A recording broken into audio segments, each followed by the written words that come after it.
Hello भाई मैंने चलो एना चुटी का बड़ बड़ हो जाए ना चुट्टी काट दी पड़े आस पाटना को आमर चलो भाई मैंने कार पड़ेगा कि दुईटा चाबी अच्छी गोटे एटार अच्छी एटा गोटे अच्छी जे कौन कर पूरा चल कि नहीं हम बाइक रे पड़ा कार भाई जाई हेनी मुझे चल कि नहीं। A few moments later.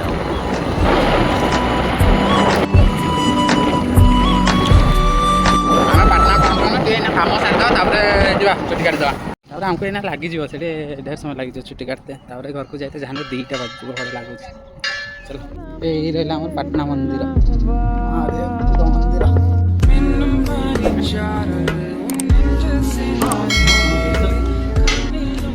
मंदिर चुटी काटिक पलि आसलु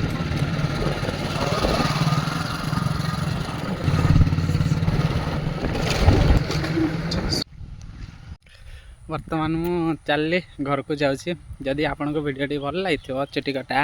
हेले लाइक शेयर सब्सक्राइब आ छोटे गोटे कमेंट करदे रही नेक्स्ट ब्लॉग रे देखा जय जगन्नाथ।